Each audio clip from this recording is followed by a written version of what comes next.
ঋণ করে কোরবানি করা যাবে কিনা? এর উত্তর হলো হ্যাঁ, ঋণ করে কোরবানি করা যাবে। যদি ঋণ পরিশোধ করার সদিচ্ছা থাকে, সুন্দর কোনো পরিকল্পনা থাকে, তো সেক্ষেত্রে আপনি ঋণ করে কোরবানি করতে পারেন। অনেকেই এমন হতে পারেন যে কোরবানির মৌসুমে এই মুহূর্তে তার কাছে টাকা নেই, কিছুদিন পরে তার কাছে টাকা আসবে। অতএব যখন আসবে তিনি তখন সে টাকা দিয়ে ঋণ পরিশোধ করে দিবেন। এক কথায় স্বাভাবিকভাবে আমাদের অন্যান্য প্রয়োজনীয় কাজগুলো যেরকম আমরা ঋণ করে সারি, আর্থিক যে সমস্ত ইবাদত আছে সেগুলো সম্পাদন করবার জন্য ঋণ করা এটা জায়েজ এবং বিধেয়। নবী করিম সাল্লাল্লাহু আলাইহি সাল্লাম, সাহাবা ইকরাম কোনো কোনো ক্ষেত্রে দান করার প্রয়োজনে কারোর কাছ থেকে লোন নিয়েছেন। লোন নিয়ে হয়তো কোনো অভাবী ব্যক্তিকে দান করেছেন, পরবর্তীতে সেই লোনটা পরিশোধ করে দিয়েছেন। ঠিক একইভাবে যেকোনো আর্থিক ইবাদতই ঋণ করে, লোন করে করা যেতে পারে। কেউ হজ করবেন, তার কোনো টাকা টান আছে, তিনি সে টাকাটা লোন নিলেন, পরবর্তীতে সেটা পরিশোধ করবার তার সদিচ্ছা আছে, ব্যবস্থাপনা আছে।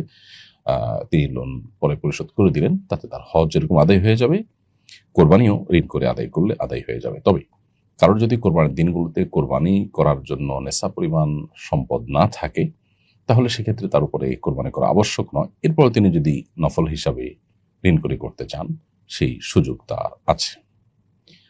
কারো যদি নেশা পরিমাণ সম্পদ না থাকে, তবু সারা বছর তিল তিল করে জমিয়ে কোরবানি দিতে চান, তাহলে দেওয়া যাবে কিনা? উত্তর হলো হ্যাঁ, অবশ্যই দেওয়া যাবে। কোরবানি একটা ইবাদত, এর বিপুল পরিমাণ সওয়াব রয়েছে। নবী সাল্লাল্লাহু আলাইহি সাল্লামের গুরুত্বপূর্ণ একটি অনুসৃত আমল। বিধায় এই আমলটি সম্পাদন করবার জন্য, আল্লাহকে সন্তুষ্ট করবার জন্য কেউ যদি টাকা পয়সা জমিয়ে কষ্ট করে কোরবানি করেন, তো সেটা জায়েজ আছে। কোরবানি অন্য 10টি ইবাদতের মতোই, যেগুলোতে অর্থকড়ির প্রয়োজন হয়, সেগুলো অর্থকড়ি জমিয়ে মানুষ করতে পারে। যেমন আমরা দেখা যায় মাটির ব্যাংক ইত্যাদি করি, সেখানে ছোট ছোট অ্যামাউন্ট টাকা পয়সা, কয়েন ইত্যাদি জমিয়ে তারপর সেগুলো কোনো ভালো কাজে আমরা ব্যয় করি, কোনো দানের কাজে ব্যয় করি। ঠিক একইভাবে কোরবানির জন্য এরকম টাকা জমিয়ে কোরবানি করলে সেটি সম্পূর্ণ জায়েজ হবে, কোনো অসুবিধা নেই। কোরবানির টাকা যদি কোনো কারণে চুরি হয়ে যায় বা ছিনতাই হয়ে যায়, তাহলে কি ওই ব্যক্তির উপর কোরবানি দেওয়া ওয়াজিব থাকবে?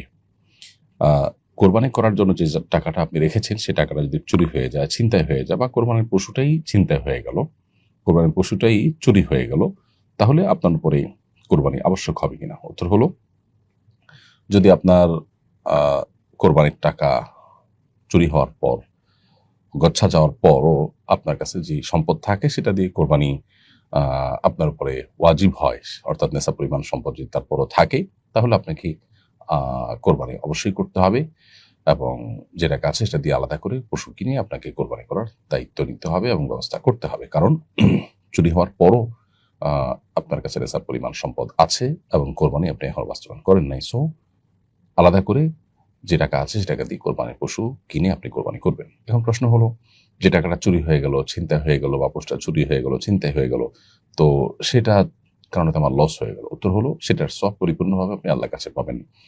মান হাম্মা বিহাসানাতিন ফালাম ইয়ামালহা, নবী সাল্লাল্লাহু আলাইহি ওয়াসাল্লাম বলেছেন, যদি কেউ ভালো কাজের নিয়ত করে আর ভালো কাজটি করতে না পারে, তো আল্লাহ তাআলার পক্ষ থেকে তার জন্য কুতিবাত লাহু হাসানাহ, তার জন্য বিনিময় লেখা হয়ে যায়। অতএব আপনি কোরবানির জন্য 20,000 টাকা জমা রেখেছেন, কিন্তু টাকাটা চুরি হয়ে গেল, ছিনতাইকারী নিয়ে গেল।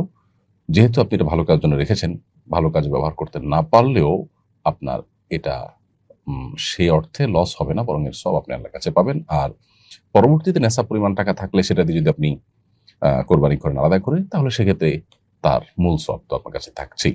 অতএব ইমানদার আসলে লস করবার মতো কোনো বিষয় এখানে নেই।